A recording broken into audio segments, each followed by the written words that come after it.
Hometown Ghost Stories contains serious and often distressing events and is not intended for all audiences.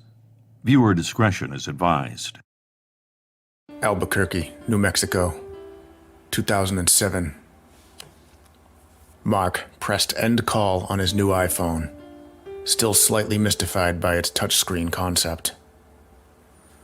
The call had been from his head of security, working the overnight shift at the new West Mesa development Mark's company was building. Typically, he would let security deal with breaches, but this was the fourth time in 3 nights that one of the guards saw somebody trespassing on the site. He pulled his boots on and glanced at the clock. 1:15 a.m. It was about a 20-minute drive to the outskirts of the city where the massive development was, which was in its infancy, with only foundations poured. Trespassing was something that was taken seriously, with all the high-end excavation equipment on site.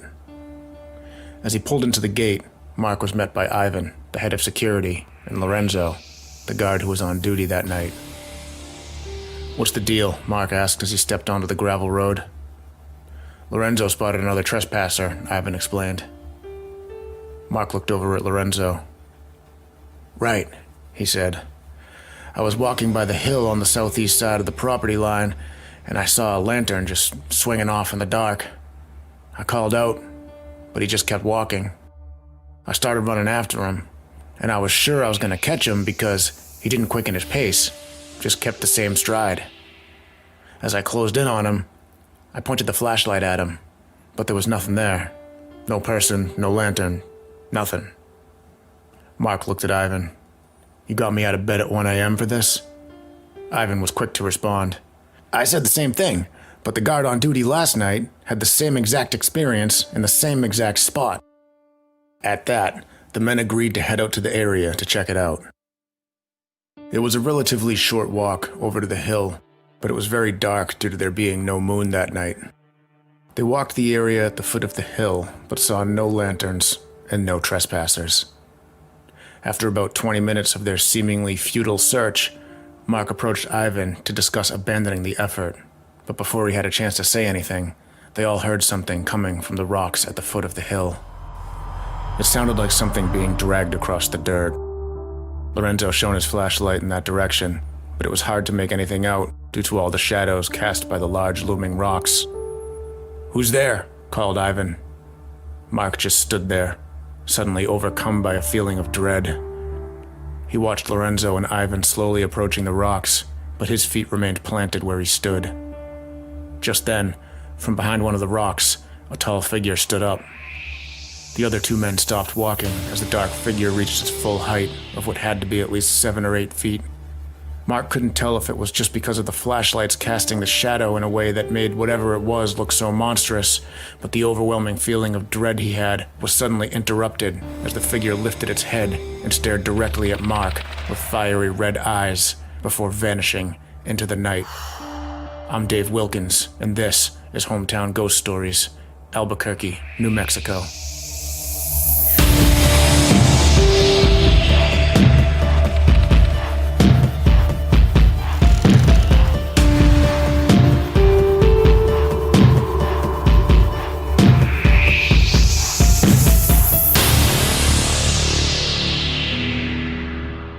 The city of Albuquerque is the most populous city in the state of New Mexico and is located on the Rio Grande in west central New Mexico, opposite the Sandia and Manzano Mountains to the east. Petroglyphs, carved into the basalt in the western part of the city, bear testimony to an early Native American presence in the area. Europeans first arrived in 1540, and the city was officially founded in 1706 by Don Francisco Cuervo y Valdez, Governor and Captain General of New Mexico. It was named for the Duke of Albuquerque, then Viceroy of New Spain. Albuquerque was a farming and shepherding community and strategically located trading and military outposts along the Camino Real. The town of Albuquerque was built in the traditional Spanish villa pattern, a central plaza surrounded by government buildings, homes, and a church. This central plaza has been preserved and is open to the public as a cultural area and center of commerce. During the Civil War, Albuquerque was occupied for 2 months in February 1862 by Confederate troops. They remained until April 8th, where they made a stand which became known as the Battle of Albuquerque, a day-long engagement at long range that led to few casualties as citizens of Albuquerque aided the Republican Union to rid the city of the occupying Confederate troops. In 1880, the ATSF Railway was built to connect Santa Fe with Topeka and Atchison, Kansas. The railroad came directly through Albuquerque, attracting many new businesses. This would kick off more than a century of economic growth for the city. In the late 90s and early 2000s, Albuquerque, like many other cities, began what seemed like it would be a next-level phase of growth with the housing boom.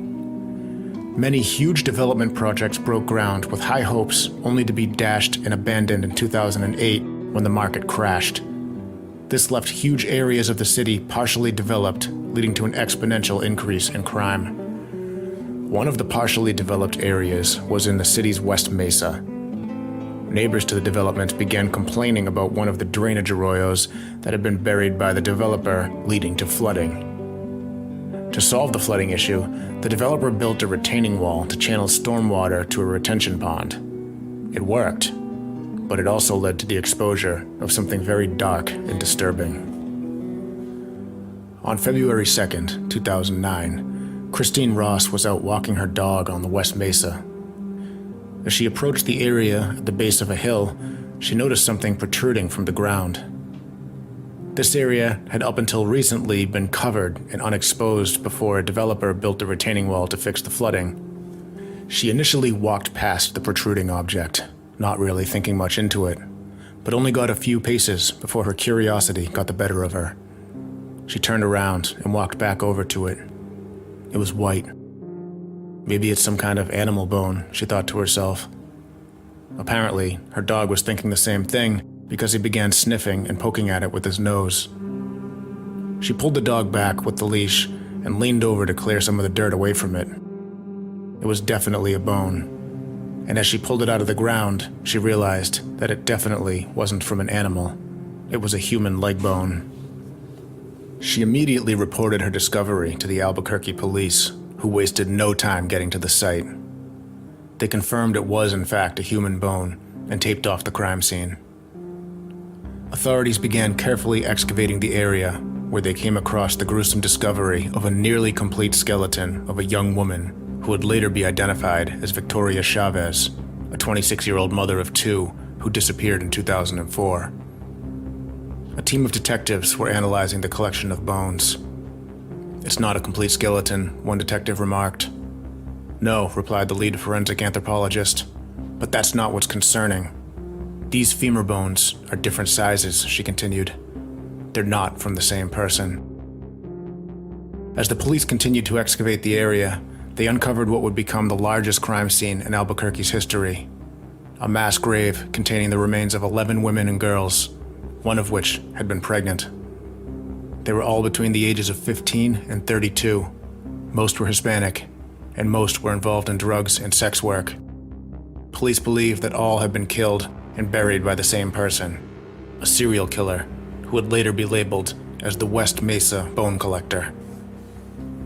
Victims included Jamie Barella, age 15, Monica Candelaria, age 22, Victoria Chavez, age 26, Virginia Cloven, age 24, Selania Edwards, age 15, Cinnamon Elks, age 32, Doreen Marquez, age 24, Julie Nieto, age 24, Veronica Romero, age 28, Evelyn Salazar, age 27, and Michelle Valdez, age 22, who had been pregnant at the time of her death.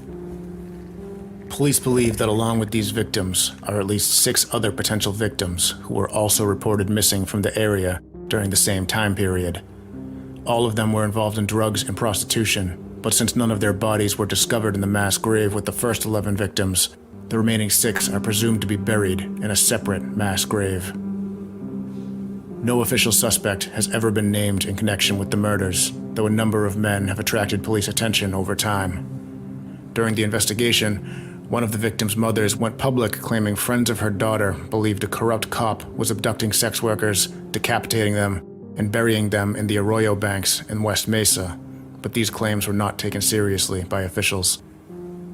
In June 2018, more bones were found near the site of the burials, but these were later determined to be ancient and not related to the West Mesa murders. Haunted Hill. According to ghostlyworld.org, the hill known as Haunted Hill is found just at the end of Manal's foothills. The sound of screaming, bodies being dragged around, and footsteps can be heard there. An apparition of an old man coming after you has been known to chase after those who visit the hill. From a distance, it appears he is walking with a lantern. Legend has it, the man used to live up in a cave at the top of the hill, where he would kill prostitutes during the weekend. Some people believe this was made up after the discovery of the 11 murdered women in West Mesa, but the hauntings of Haunted Hill predate the murders by many decades. Many believe the area is haunted by a malevolent non-human spirit, whether it be a demon or a skinwalker.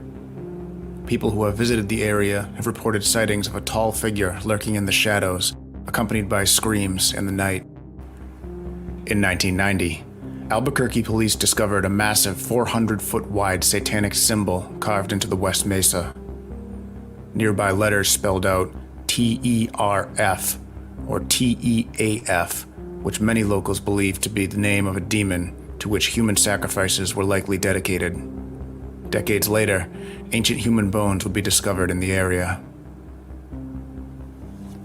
There are several other haunted locations throughout the city.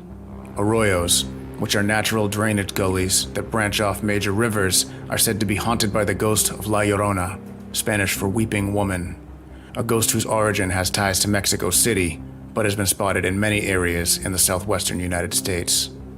We covered La Llorona in depth in episode 33. Another famous haunted location in Albuquerque is the KiMo Theater. It was built in 1927 by Arista Pacheco to show both motion pictures as well as stage productions.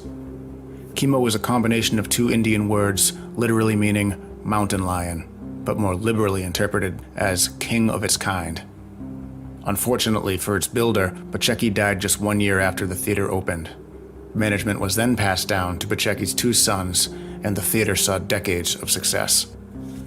That success was interrupted in 1951, however, when a 6-year-old boy named Bobby Darnell was killed when the boiler in the basement exploded, demolishing part of the original lobby. The boiler was located right beneath the concession stand in the lobby.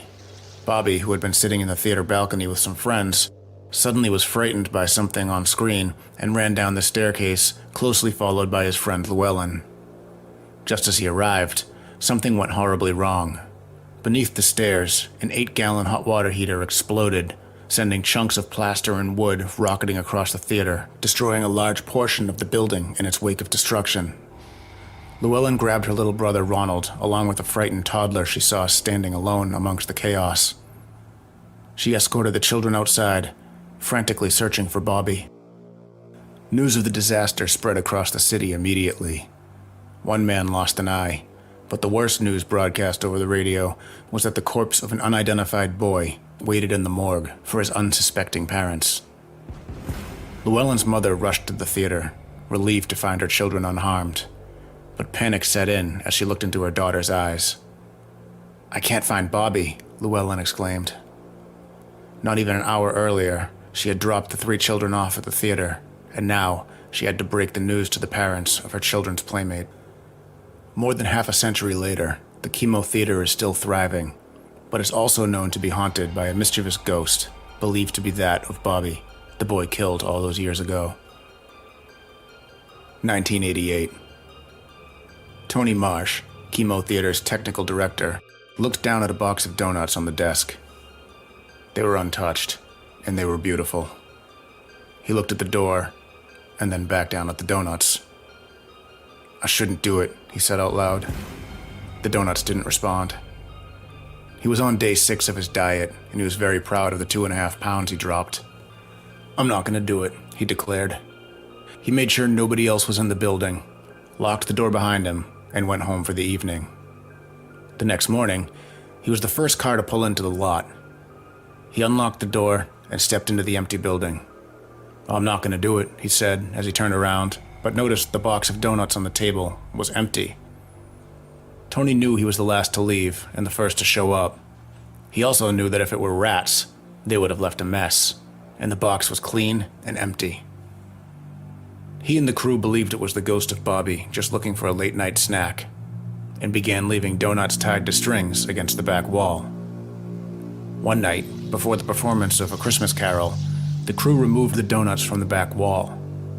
During the rehearsal, everything that could go wrong went wrong. Lights would randomly shut off, leaving actors to scramble in the dark, bumping into one another, panicking as inexplicable screeching came howling from the sound system. Tony replaced the donuts on the back wall later that night, and everything seemed to calm down. The production went on the next night without any issues. This would happen again and again over the years with different production crews. Most people believe the ghost to be the innocent spirit of Bobby, but others believe there's a malevolent entity posing as a child. People claim to feel both physically and mentally drained when in the building for extended periods of time. Others claim to hear voices echoing through the back halls. Nobody really knows what causes these unusual events, but the people who experience them are convinced they're supernatural. These are just a few haunted locations in a city riddled with dark energy. Legends of satanic cults in the late 70s and again in the 90s. Legends of demons and skinwalkers. Legends of a faceless ghost known as the Crybaby Monster for its horrible cries. The hauntings in this city may not be as well known as others, but the horrors of the West Mesa have turned many skeptics into full-on believers in the paranormal.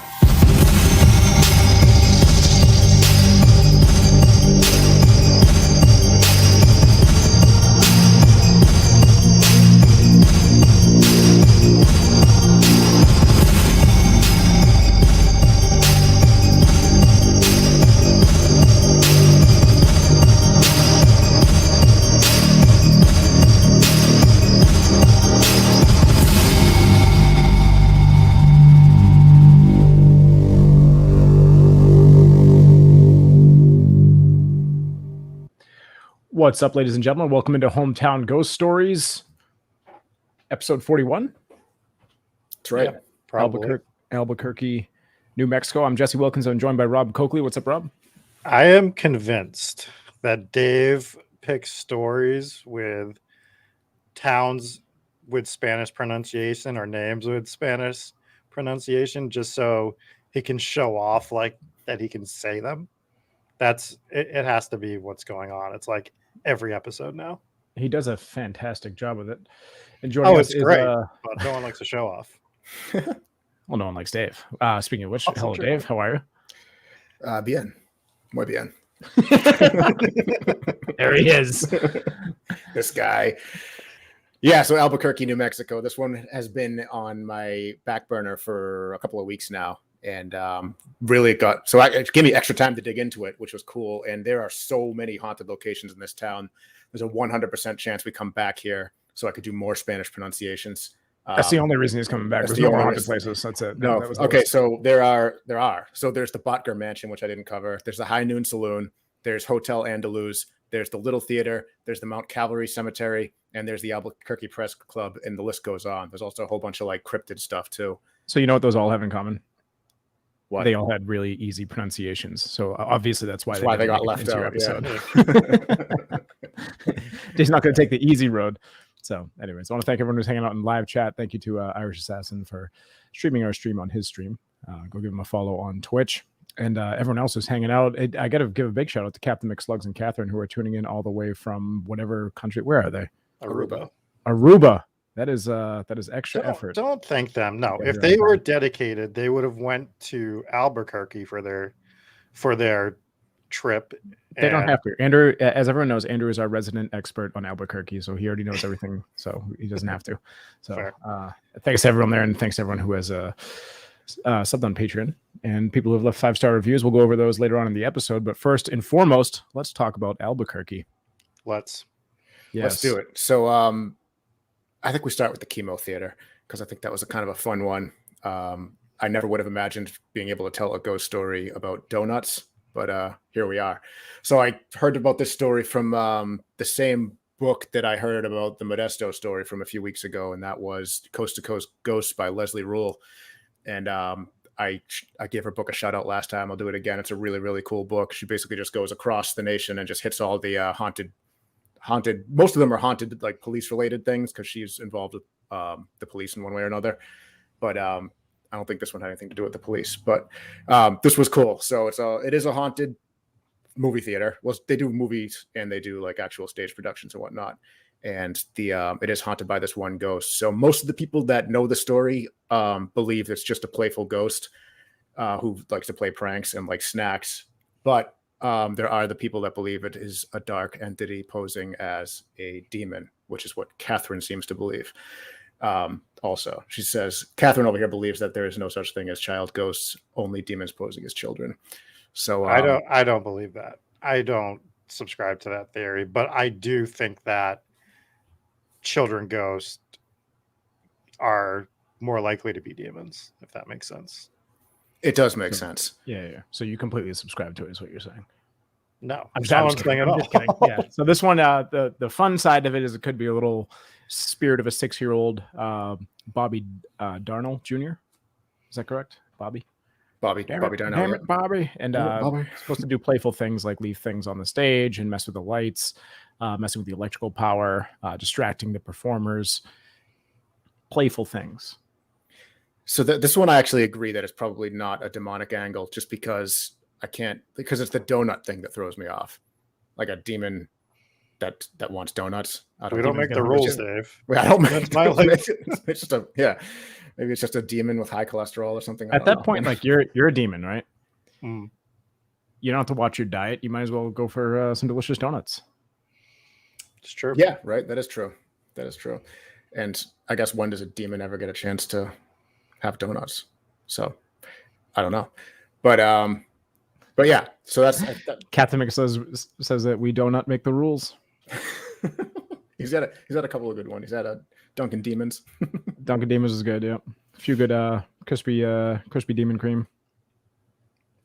So a couple good donut jokes here going on with the demons. So this whole thing, it's like, obviously it's a tragedy the way that the kid died, but then it's like more of a playful spirit. And then just like out of left field, you came with this demonic approach, and I was like, well, I did not see that coming here, based on the things that you were going over. So there are theories based on reactions of people being in the presence of it, correct? Yeah, so that's what there's fewer of those types of experiences, but people, when they talk about having their energy drained, that's one thing that usually I think leads more towards the demonic. And then there's what is that? I don't know. There's a demon. And then this whole situation where they took the donuts away, the lights start flickering and chaos and whatnot. I guess not necessarily demonic. That could just be a little kid having a tantrum that you took his donuts away. True. Very true. Very true. So I mean, believe what you will, but most people believe that it's a playful ghost. That's what it seems like. And as they were tying the donuts to the back wall, I'm just like, can you imagine the amount of bugs that they are having come into this place? I know. That's why I was waiting for that part of the story where they're like, and then the flies were everywhere. It's like, oh, a demon. Oh no, or trash. Or just food. Because of the donuts that you hung up. Yeah. Yeah, probably not the greatest idea. I don't think we're gonna add that to our ghost hunting repertoire where we hang donuts up on a wall and just see if we catch something like we're fishing. So don't look for that in any of our future investigation videos. Definitely not. Matthew Thomas says cops like donuts. Maybe the demon is the cop that killed the women. I like how he tied them both together there. Just like they tied the donuts together. Oh, that's right. I don't know what they did. We can use that segue as a segue over into the Haunted Hill and the serial killer, which I think was. I don't think I hadn't heard of this serial killer until I was researching this episode, and I was looking into Haunted Hill, and there's all of a sudden I come across this West Mesa Bone Collector. I'm like, that's a catchy name. What is this? And it's a serial killer. And I was like, wow. So I went into look into that story, and that story's crazy. There was so they never found the the serial killer. They never had an actual suspect or was able to prosecute anyone. But there's a couple of suspects that were pretty compelling. They made compelling. So the first one was Joseph Blee. Did you guys get a chance to look into this serial killer case at all? I listened to some shows on it, but I didn't deep dive. Right. So they had a list of a couple suspects, and the first guy's name was Joseph Blee, and he caught the attention of investigators almost immediately after the first remains of the West Mesa victims were found, because his ex-wife contacted the police and was like, look into this guy. He's a creep. And they actually, when they did, they actually already knew a lot about him.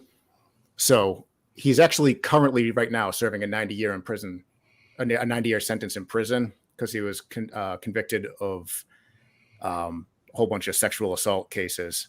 And his nickname was the mid-school something. I forget. I don't have that right here. Either way, it sounds like it's going to be awful. And obviously, if he got 90 years, then he's done his fair share of sexual crimes, which it's like, finally, with so many of these crimes, like, not to get too much into Law and Order, it's like sexual offenders should always get like 90 years. I know like some crimes are worse than others, but especially when it comes to like, I mean, if he's, going after middle school age kids, like just death penalty or really long terms. So obviously if he got 90 years, then he's a bad dude with a bad rap sheet. And he could be. What leads you to think that he could be the one? Well, they found DNA on a dead sex worker in 1985, or his DNA. And so that connected him to a similar situation. And then another thing is they found a receipt that he had bought like a juniper tree from a nursery. And they found definitely him. That sealed it for me. They found his receipt for the tree on right with one of the bodies that they found, like one of the 11 bodies. So that gave him a direct connection to her. I mean, they couldn't use it to prove that he actually killed her, but I mean, like with his rap sheet and his MO, I mean, he still is like a major suspect. But they imagine juniper tree shopping before doing a murder. Like you're just out picking on a tree, like, God, I just gotta kill someone. I know, seriously. This is why I don't buy juniper trees. Yeah, that's a solid strategy. One thing leads to another. All of a sudden, you're a serial killer.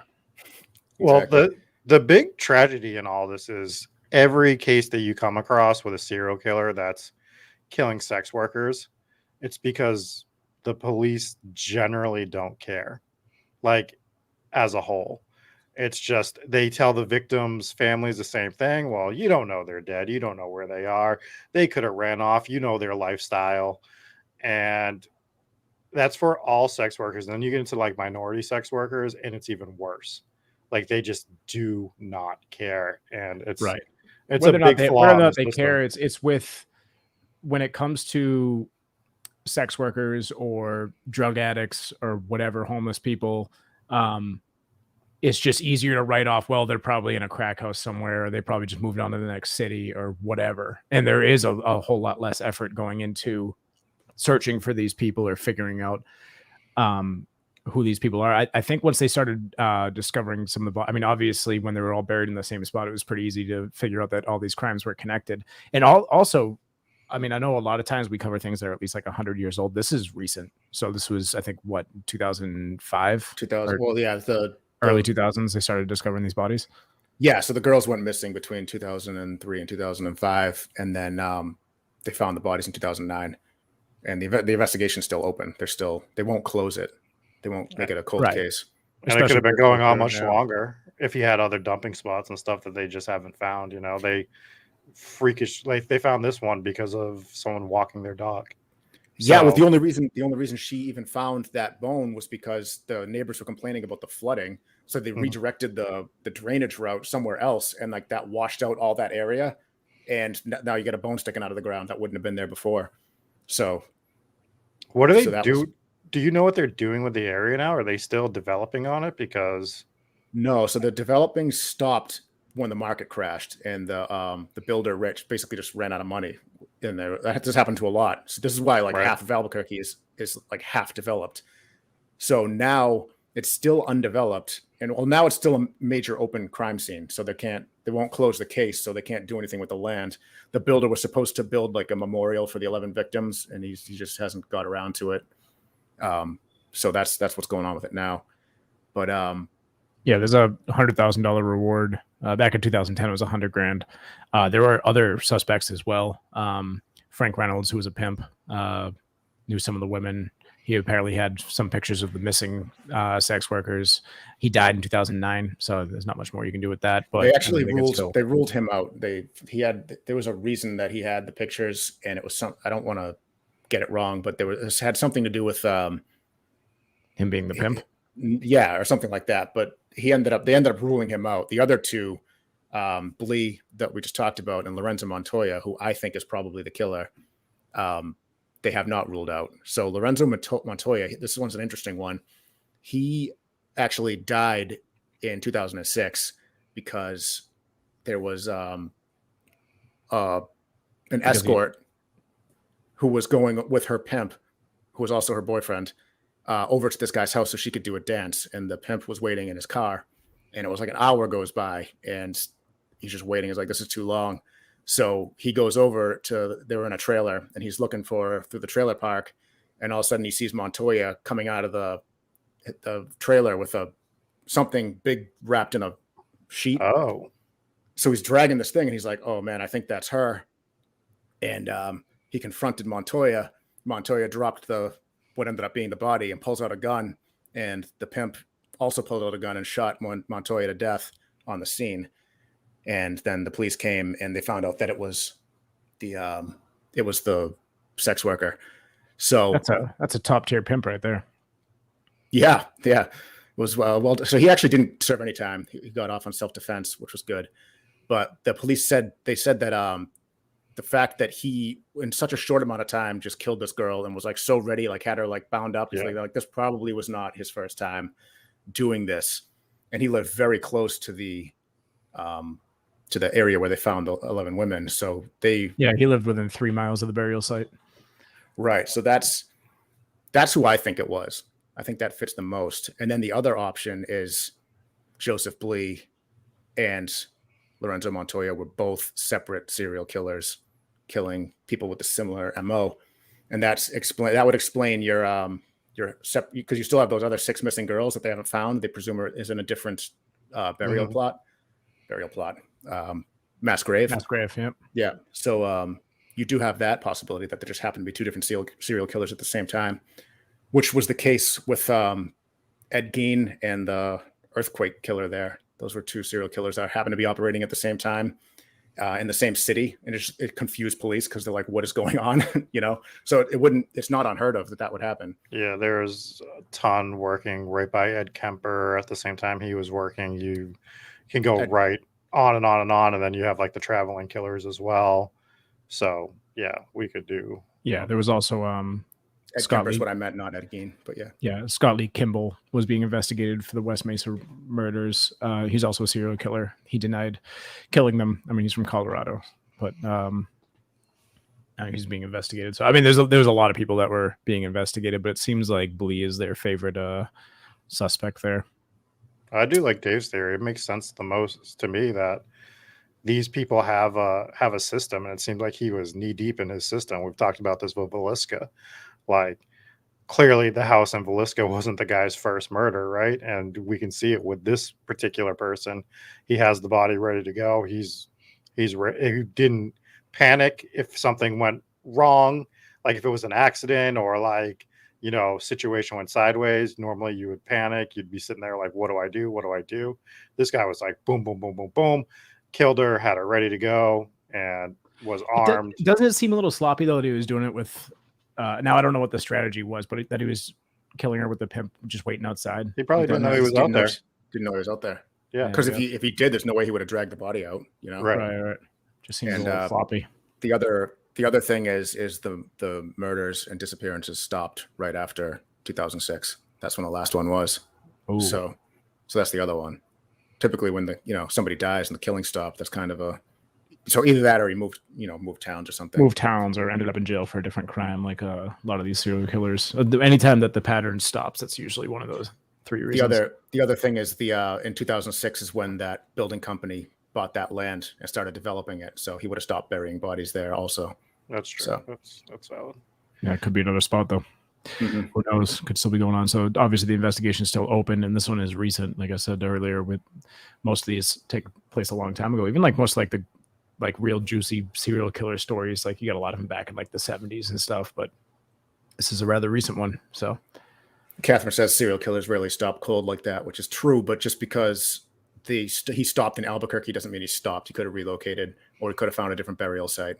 So, right, yeah. There's many ways that this could have went. So, yeah, it's a wild story. Do we think that they went with? I mean, I understand that they found a bunch of bones. Do you think they went with the Bone Collector name because that movie was like significant around that time? That must have been when it came out, like mid 2000s. That's a good point. I hadn't considered that, but probably. I assume they just tied it into that. Typically very uncreative with these serial killer names. It's just they name them after the town or whatever. I'm surprised they didn't name him like the Albuquerque Ripper, which would have been a cooler name. You know, it's got a lot of similarities to Jack the Ripper. West Mesa Bone Collector is a pretty chilling name. That's a pretty good one too, yeah. Yeah, but I read this thing and I agreed with it a couple months ago, and I can't remember the exact examples given, but it's like, we need to not give serial killers cool names. We need to give them like the worst names ever. So like the I shit my pants killer or something like that. So I like Captain McBones. I pee myself every day killer, like stuff like that, where it's just like really embarrassing. Like once you finally do get caught. I hereby want to put out a petition to the FBI that whenever you need a name, you can come to us. Yes, I want to. We'll come up with a name that they will not be proud of. Okay. Yes, exactly. So make sure you throw some of these names in the chat as well. After the fifth one, they'll be like, listen, we need you to stop naming all the serial killers Bucky McHat. It's getting confusing for the investigations. Yes, just but honestly, bone collector doesn't really apply here. He wasn't collecting the bones; he was leaving the bones. He should have been the bone leaver. Also, that's a bad nickname, so he wouldn't have liked that. They were collected in one spot, though. Yeah, but he wasn't sitting on top of them like, this is my collection. I guess that's how he kept his collection. Yeah, yeah, I guess that's true. Or he left it because he's the bone leaver. The bone leaver, the bone forgetter.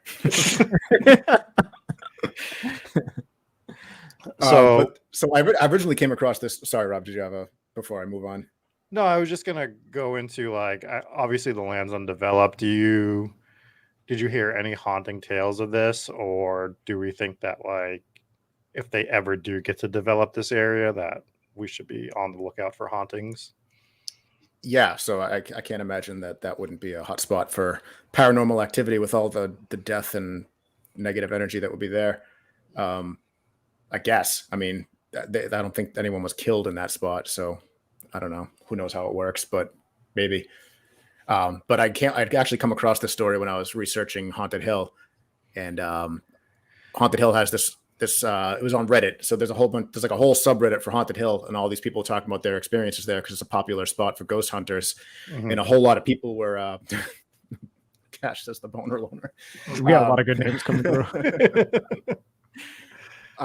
There's a lot of people talking about the legend of the hermit that lived up in the cave on the top of the hill that was killing prostitutes. And a lot of people were saying that these stories didn't start until after the case, went public in 2009. But there are also a lot of people that were saying, no, man, I grew up in the 70s, and Haunted Hill, the hermit story from Haunted Hill goes back all the way to the 70s. So there's no documentation on any of that. But the stories are there, so I was like, that's pretty interesting. But so and we're just spitballing here, if these stories do predate the 2005 killings, and there's a whole bunch of repeat negative events that are happening here, you get into this theory of a demonic entity, right? Mm-hmm. That's causing all these negative things to happen. So I think you could draw that parallel.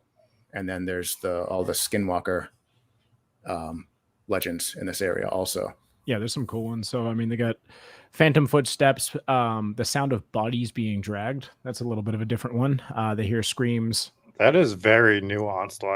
Like you have to that's a very specific sound that they're coming up with. Like Yeah. the I don't know. It's bodies not someone dragging a bag of leaves. It's a bit just because they're in fucking Albuquerque. Is there any leaves in Albuquerque? Yeah, I don't know if this. I don't know They if getting fall them season flown over there. in. That's a good point. Hey, we don't make the rules. Yeah, we did. Most landscapers. We didn't. These invent leaves blew climate. across two states again. Yeah, maybe a bag of leaves. Okay, so yeah, maybe a bag of trash. I don't know, but yeah, that is an oddly specific. It's the sound of a body dragging. That could be one of those things that people started hearing after the serial killer went public. Right. But they do have an apparition of the older man walking around swinging his lantern. And they also see the lantern swinging by unseen hands. So I don't know if you see the apparition. He doesn't have arms or hands or something like that. They just see a lantern swinging with the full-bodied apparition. But it's not a woman in white, so that's a different apparition. And we appreciate that when we get a little story with a different kind of looking ghost. Sounds yeah, but like, she's there. She's there too. It sounds like a damn it. Will o' the Wisp, which is what I am currently writing for our History of Ghosts series right now. See, I'd never heard of that one before until you texted it to us. I'm like, it's a new one for me.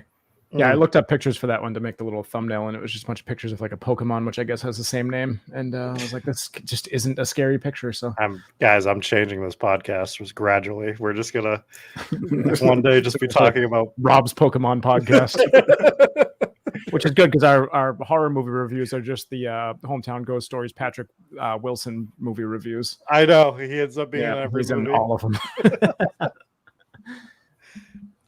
So the other haunted locations that we covered. So we covered KiMo, we covered the Haunted Hill, and then we covered serial killer. Was there another location?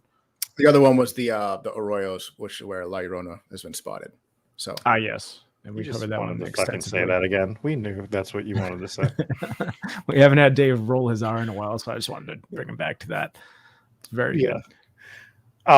So I just go back to Haunted Hill because they have a ton of different things. It sounds almost like they're very condensed Bridgewater Triangle, where they just have all their haunted stuff going on in this one space, which is pretty cool. How many, did you find a lot of individual stories on this, or? Yeah, they're all similar, and they're all from ghost hunters, or ghost, people doing ghost hunts. And it's, they heard the footsteps, there are people heard the, my favorite one is the people who heard the, or they saw the old man. So there's the old man with the lantern, right?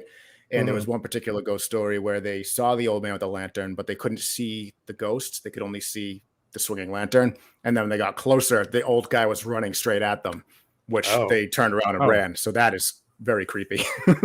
How do you leave that out? That's terrifying. Yeah, they think that the ghost came from an insane guy who lived in a cave nearby, and he would lure and murder prostitutes there. I don't know if they're talking about the same serial killer, but that is kind of the legend that surrounds the Haunted Hill. There's that old guy used to lure him in, so they think when you see that old guy with the lantern, that's the same the ghost of the guy. They're not like rats and you're using cheese, though. Like, luring them in just sounds so weird for that. Yeah, what strategy are you using as an old insane person to lure people into your cave? Yeah, like just anybody. Just like how are we doing that? Like come see my cave. We're having a party. I have cheese. Just and why are chase them with prostitutes his lantern. why are prostitutes walking by that cave? Right. That's the other thing. There's some holes in this story. So just the wording on that is suspect. I would have worded it different. I would have said brought them back to his cave. Just lure them. I mean, maybe he's not luring them from the cave. Maybe he was going off to town or whatever and picking them up and bringing them back to his cave. But luring them into the cave sounds like he's in the cave, like, "Hey, come on in. Let's have a good time." Yeah, That's how I would lure prostitutes, is with my fingers doing this and making that voice. Hey, come on in. How much do you cost? Yeah, that would work. I'm sure it's very effective. Absolutely. If you could tell, I haven't. It doesn't work well for me. Keep trying. I need to find a man in a cave to learn his tactics. You gotta find a cave first. Let's go cave hunting soon. I don't know if there's even a cave in Massachusetts anywhere. There is one tied to the Bridgewater Triangle. It's like a pirate cave. Hey, we talked about pirates. Someone just asked us to do that. Look at that. We figured out a way. Yeah, there is a haunted cave in the Bridgewater Triangle. We'll go more into that in the future Bridgewater Triangle episodes for sure. We'll reenact trying to lure somebody into that cave when we go to it. Yep. So all these cool locations that we skipped, is that because we're going to do a part 2? I'm 100% going to do a part 2 at some point. Good. All right, then we won't talk. So you don't want to talk about any of the other things that if you dug into one and you liked it particularly, I'm happy to talk about it. There's plenty here. So no, I just wasn't sure if there was like a small thing that you were like, I can't put this in the episode, so let's just talk about this afterwards. It's kind of what I do when I find something that's like 3 sentences or 5 sentences long. I'm like, a little too short to put in the episode, but we can talk about it. Well, we talked about the cave guy. We did talk about the cave guy. He didn't earn his spot. I did allude to the crybaby ghost at the end of the episode, which I had found towards when I was just about done writing it. And I was like, I don't want to write this in, but I'll include it because it sounds really scary. And disappointment. I thought you meant you found the actual ghost. I'm like, damn, Dave. Yes, news for us. I know. When did you go? I know. So there's this crybaby ghost and it has no face and it just lurks around the woods and people hear it by its like apparently has this like hideous scream. And it'll chase you and it has no face. So there's my 3-sentence ghost story that I thought was terrifying. Wait, go ahead. Hold on. He's burying the lead. That's terrifying. He's like, not doing that. Like, what? That's terrifying sounding. Why are you not putting that anywhere around here? Why were you just going to gloss over that? Because that's all there is. There's just the 3 sentences that you talked about. That's all I want. That's all I need. Say it again. Actually, just say it again. Tell me the story again. It was in your creepy narrator voice. Go. It was in the end of my 15-minute intro episode. All right, well, say it again. Creepy narrator voice. Go. Yeah, creepy. Do it. Deep in the forests of Albuquerque, New Mexico. See, that's where you get the leaves from. No. You got the creepy voice wrong. I was talking about Man from the Cave. Deep in the forest. All right, continue. Lurks a creature with no face. Only can be identified by its hideous screams in the night. All right, now Christopher Walken. I'd be damned. It is not your wow. I mean, it's creepy enough if a baby chases you. Let's be honest. Like if a baby just gets up and runs after you, yeah, that's horrifying. Like, oh my god, that baby is so athletic and terrifying. Yeah.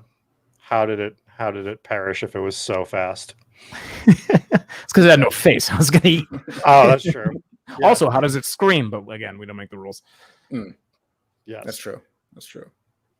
Well, Mariah says, "Are you sure that they weren't in Walmart instead of the forest?" This does sound like things that you would come across. I think Walmart is the Albuquerque forest, if I'm correct there. That's true. That's true. They do have trees and forests in Albuquerque. I mean, in New Mexico, maybe not Albuquerque, but. Thanks, Dave. So they have trees in Albuquerque. That's breaking news. Well, if you recall, 10 minutes ago, we just said where would the leaves come from? There's no trees. Yeah. Well, no, we didn't say there was trees. It just seems like there would be. All right. Anyways, what kind of trees, Jesse? Well, let's find out. No, let's not do this. Let's not have Jesse. This is a side content thing where Jesse looks up dumb shit, doesn't listen to us. All right, you guys are off the hook because I literally can't pronounce a single one of these. I need Dave. Ziziphus, Jujubee, Zujubee, Chant. This is tough. Chanticleer, Pear, Pyrus, Calar. Yeah, not a single one of these I can read. So, all right, you're off the hook. We're moving on. I'm glad. I'm glad we did that. That's good. I'm dropping them in chat. You guys can have your way with them. There we go. Right, we can move on here because we get a lot of audio listeners that are wondering what the hell is going on here. Right. All right. Well, I don't really have anything else to add to Albuquerque. Do you guys?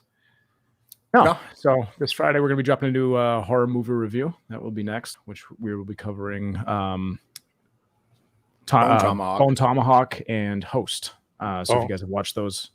Weirdly, again, not planned, but Bone Tomahawk feels like it slides nicely into the Albuquerque week. Definitely has Bone that Collector, feel. Bone Tomahawk. Mm-hmm. That's right. And we're also covering the movie Host. Yep. Which, if you're looking for, it's only like an hour long. but it's on Shudder. You can find it on Shudder. There's like 15 movies with this name though, so you got to really like find the right one. So if you the thumbnail of our YouTube video will have the actual image that you're looking for the actual movie host. It's not the host. It's not anything else. Just the word host. There was a lot that were really particular. I mean, that were really close to that one. So there's that. And then Sunday we're going to be covering Newport, Rhode Island, some of the Newport mansions and stories that go along with Newport. That's the game When you plan. say Sunday, do you mean next Tuesday? Yeah. Yeah, what the hell did I say Sunday for? Yeah, next Tuesday we're going to be covering that. And what do we got coming up after that one? I'm back and forth right now on a couple different things. I'm debating on if I want to do Helltown, Ohio, or something in Mississippi. So Wait, it's actually called Helltown? yeah, it's really cool. Like I That is I was gonna do Mississippi, and now I'm like, I might have to do Helltown, Ohio. So We Yeah. haven't been How to could it Ohio in a not- while. How can it not be haunted with a name like that?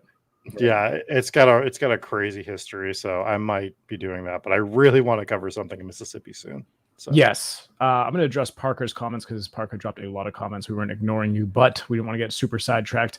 Most of the locations that you mentioned there are haunted. Yes, that will be my answer to most of those, but we can't cover absolutely everything, but we will get to the ones that we can. Appreciate you hanging out for sure. We do plan to Chat. cover absolutely everything, though. Chat seems to want me to do the Ohio one, That's Everyone's right. pumped about that. so we are definitely doing Mississippi because I will Matthew not. Thomas has been asking us to do Ohio for a while. Oh, has it? Yeah, I'll Yes. probably do Helltown. I gotta confirm that I like every story involved, but yeah, we'll probably do Helltown in 2 weeks. Sounds good. All right. So that's what's coming up. Any reviews you guys want to go over? Yeah, we got a couple 5-star reviews over the last few weeks. The first one is from Viking Pariah. Great name. It says, great show. I work midnights and needed more stuff to listen to, and this gives me just enough spooky ghost stuff at work. 10 out of 10 would recommend.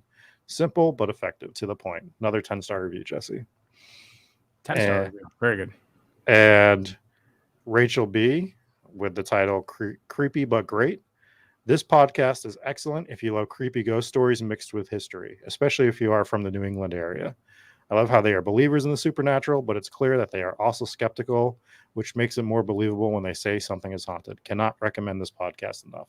So thank you, Stephanie. Or Rachel, sorry. There's 8,000 Stephanie, so it's just... You're usually right if you just throw out the name. Yeah, if I just say that name, I'm usually right.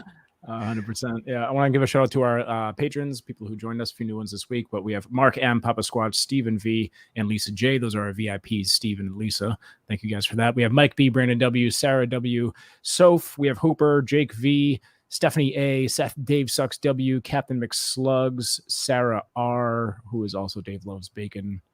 And I want to thank you guys so much. So that's Patreon. So if you guys are interested in getting your name in the credits and some extra perks, swing on over to Patreon. Check us out at Hometown Ghost Stories. You can also make a name derogatory towards Dave, which is... Or Jesse or Rob. That's also an option. You can also- You could. You could. Anyways, that'll pretty much do it for this week. Anything else, gentlemen? That's it for me. Cool. All right. We'll talk to you next time.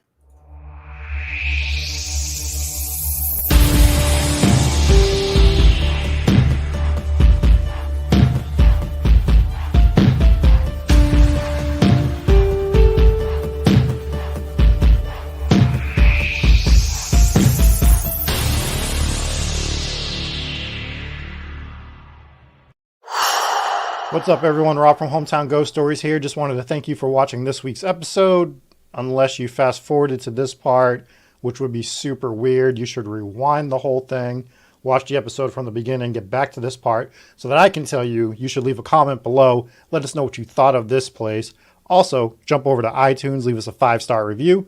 Leave us a comment on that as well. We will read it at the end of the episode like you just heard, unless you did that psychopathic thing where you watched this part first. Anyways, timeline's getting all confused. Rate, review, that's what we're looking for. Thanks for joining us here at Hometown Ghost Stories.